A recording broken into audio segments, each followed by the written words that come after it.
I think my most memorable scene was the one where I'm covered in blood. And I remember standing in that shower, and so I'm covered in blood, it's freezing, we're in a warehouse, and they have all this fake blood and it's stuck to me and it's gross, and I can feel it sticking to my hair and my skin. And there was no shower on set for me to get all that blood off, so I said, well, okay, I'll just drive home. And people passing me and almost driving off the road, and they're like, oh, she must be shooting something. But that was very memorable.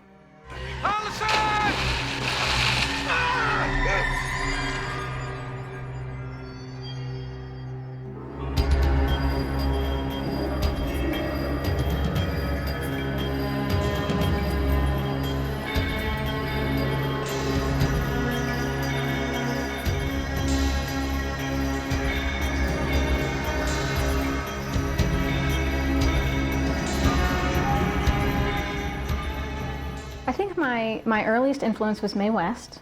When I was very young, I really got into her old black and white films. I liked that she was very sarcastic, very funny, very powerful in her movies. And then I learned more about her and the fact that she sort of controlled her own destiny by being one of the first women in Hollywood to have her own production company and producing her own films and things like that. So I really liked her a lot.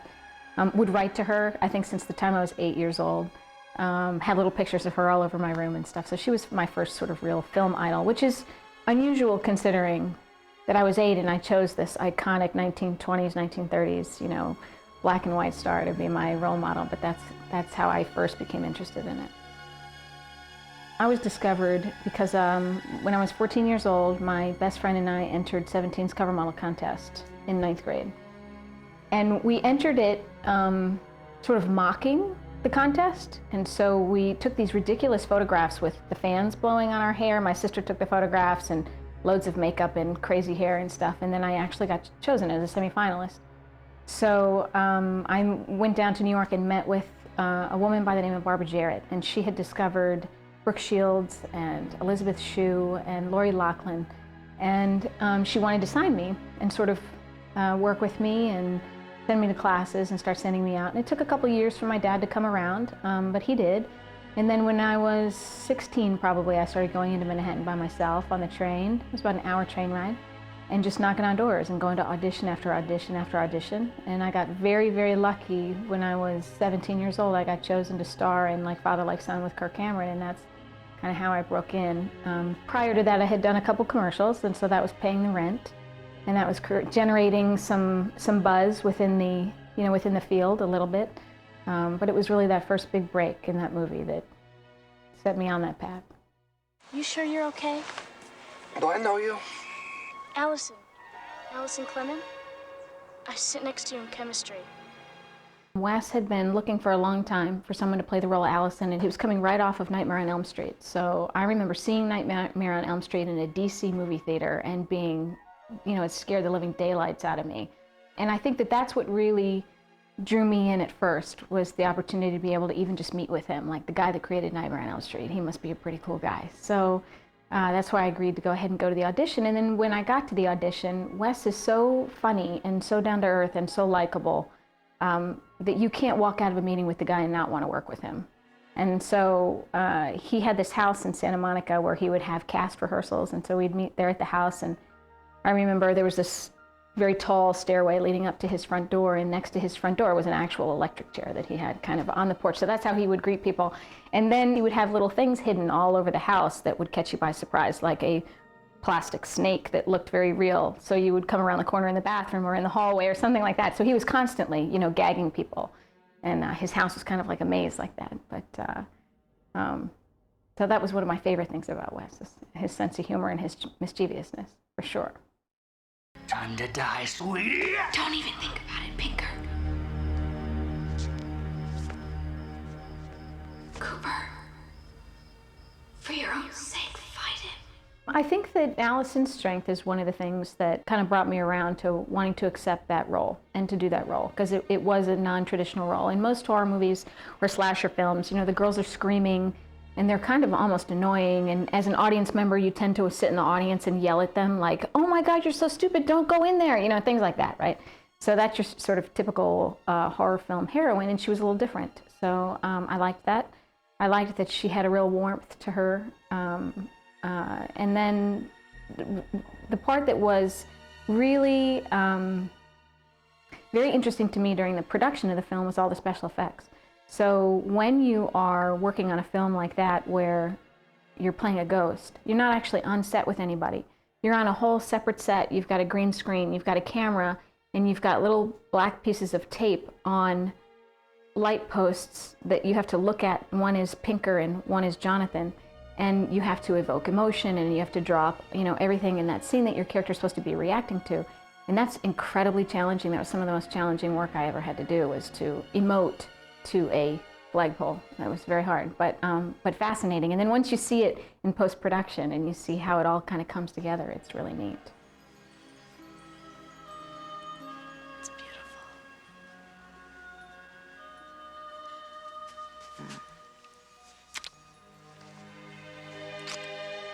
I don't think it came as a surprise to anyone that knows Peter that he moved into directing. I think he has a very take charge kind of personality. He was an older guy playing a much younger guy in Shocker, so he wasn't close to the true age of the character. So I think that at that point in his career, he was probably thinking about, well, what, do I want to stay with this acting stuff, or what do I really want to do? But I think the part that's probably surprised everybody that has worked with him is how talented he is. So I love going to see his movies, particularly Lone Survivor. Just really an incredibly moving, well-directed, phenomenal movie. I think I've seen it like 7 or 8 times now. It's a movie that doesn't get too old to watch again and again. So in that regard, clearly inside of this actor who was playing Jonathan in this horror movie, there was this incredibly talented director just screaming to come out. So, but I think that the industry's been well served by the projects that he's chosen and the stories he's decided to tell.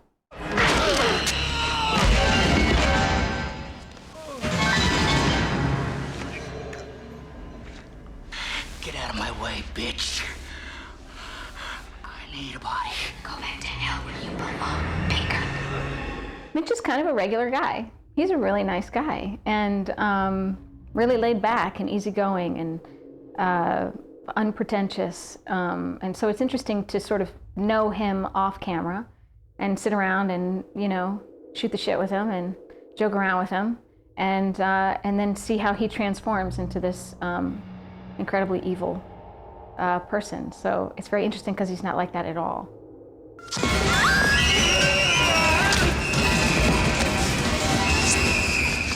For me, I think my one regret is how much grief I gave Wes over that particular scene, because it was particularly difficult for me personally to even want to see my character killed at all.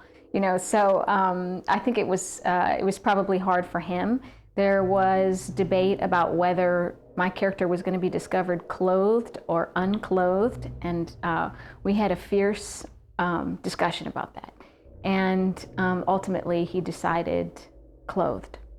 Because he didn't want to give the impression that if she was murdered and then found naked, that might imply, that her body was degraded post-murder. And so that's probably seems really just ridiculous from an audience's perspective. But when you're there and you have to film that scene and you realize this is what's happening to your character and what does it mean, and you really get into it a lot. Those are the discussions that happen around the camera at 2 o'clock in the morning when everyone's tired. And so I think if I have one regret, it's giving him too much grief about that scene. They actually built a above-ground swimming pool on a stage in a warehouse in downtown Los Angeles where we were shooting. So there was a swimming pool, and then underneath the water was a dolly track, and they had to rig me to sit on the seat. And then I think there was somebody actually with a dive tank underwater, and they had to pull the chair, and there was a lot of the chair was wobbling, and we couldn't get it right, and sometimes I almost fell off. And because they try to move the chair through the water pretty fast as I'm like going like this to Jonathan right through the water. So they had smoke on set, and they'd pump in the smoke to make it look like fog, and there were these guys pulling my chair through the water, and it would, a lot of retakes on that one. A lot of retakes. And then what we did on this scene where I come out of the lake and then I see him on the shore, that was actually shot outside and it was cold. I think we might have been shooting in January, February, and it was freezing cold. I remember that for sure. But both Peter Berg and I were miserably cold during that part of the shoot at the lake.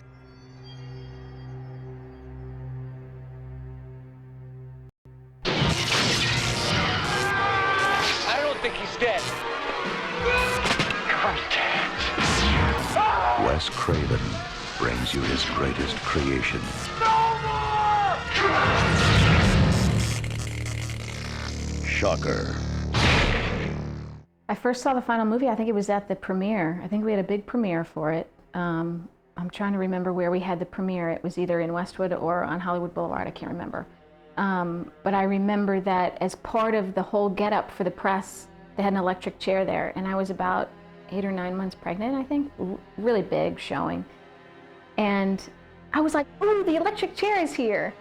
And there were press there, so immediately they started taking pictures, and then my publicist came in and she was like, "Oh, no, no, no, no, no, no, no, no, no." And I was like, What happened?" And she was like, "You have no idea how awful that looked. This pregnant woman sitting in an electric chair, like just the visual image of it was so horrifying." And then I remember seeing the movie and being, I remember laughing. I remember sort of enjoying the audience's reaction.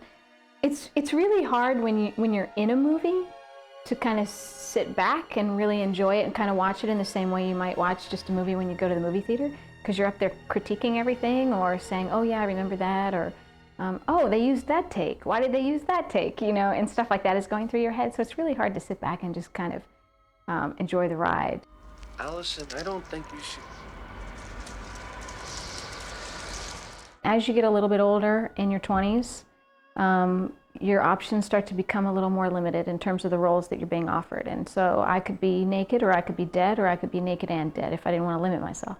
So that was a real drag. So for a little while I thought, well, maybe I'll start producing. My husband was a director and we had a production company. And so I thought, well, maybe I'll move into producing, maybe I'll move into writing. But the more I kind of stayed there, the more I realized how unhappy it was making me generally as a person. And then the final nail in the coffin was I got this offer to be in a movie with Tom Berenger. And the role was this woman, she gets killed, she's Tom Berenger's girlfriend, she comes back in his dreams for the purpose of seducing him and having sex with him in his dreams. And then at the end of the movie, they find her body in a septic tank. And I was like, oh my God, that's it. That's it, I can't take it anymore. I do not want to do these roles. And I was not at the time on the A-list, so I wasn't getting a chance to go in for the Julia Roberts types roles. The nice roles, like the ones that I have done, were few and far between. And then I also realized that,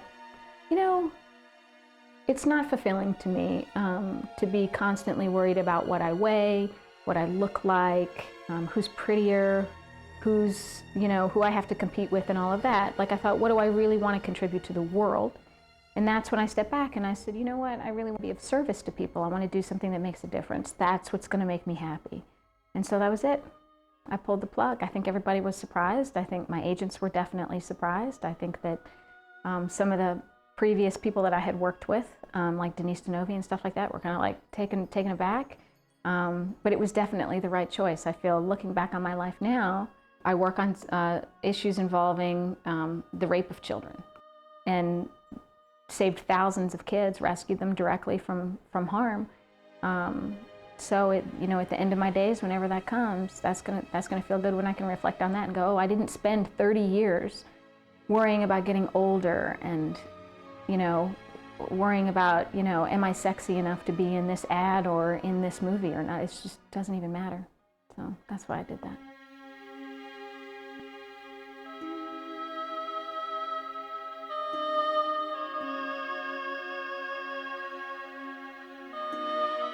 I don't have any regrets about any of the work I did in Hollywood. It was a great ride. What kid at 18, 19, 20 years old wouldn't want to be a movie star? I mean, it's like, it's every young girl's dream probably. So I feel incredibly fortunate.